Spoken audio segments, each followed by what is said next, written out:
تعال شوف محمد عبد المنصف حارس مرمى نادي الزمالك السابق بيقول على النادي الاهلي وجمهوره. تخيل معايا كده ان محمد عبد المنصف طلع يقول للنادي الاهلي وجمهوره ما تلعبوش مع الاسد، ما تلعبش مع الاسد لا ياكلك. دلوقتي اهو اوعى تلعب مع الاسد بياكل. طب تلعب مع القطه مش مشكله، لما تلعب مع الاسد اللي هو الزمالك هياكلك.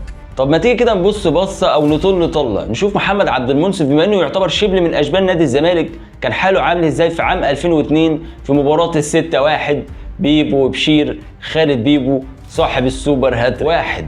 وادي على طول رضا شحاته والهدف الاول 2 تجاه المرمى وعبد المنصف والهدف الثاني للنادي الاهلي والهدف 3 الكره لبلال وخالد بيبو والهدف الثاني 4 وعايز ورقص المره دي وهو جول 5 محمد فاروق حلوه والهدف الخامس 6 جول هو جول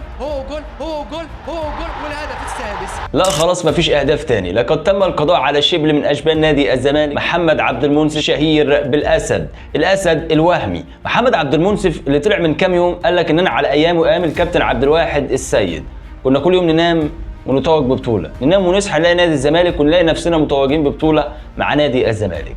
في ظل ان محمد عبد المنصف كابتن عبد الواحد السيد مروا فتره صعبه جدا، قعدوا مع نادي الزمالك 10 سنين، لمده 10 سنين نادي الزمالك ما يفوزش غير ببطولتين فقط، والبطولتين كانوا كؤوس، يعني ما كانتش بطوله دوري مصري اللي بتحتاج نفس طويل. ومع ذلك محمد عبد المنصف علشان فاز على النادي الاهلي في السوبر الافريقي بركلات ترجيح، ركلات حظ، ركلات معاناه، طلع يقول لك ما تلعبش مع الاسد. طب هنشوف الاسد هيتعامل او هيجاري النادي الاهلي ازاي في بطوله السوبر المصري لما تتخطى بيراميدز والنادي الاهلي يتخطى سيراميكا كليوباترا. هنشوف النادي الاهلي هيعمل ايه في نادي الزمالك.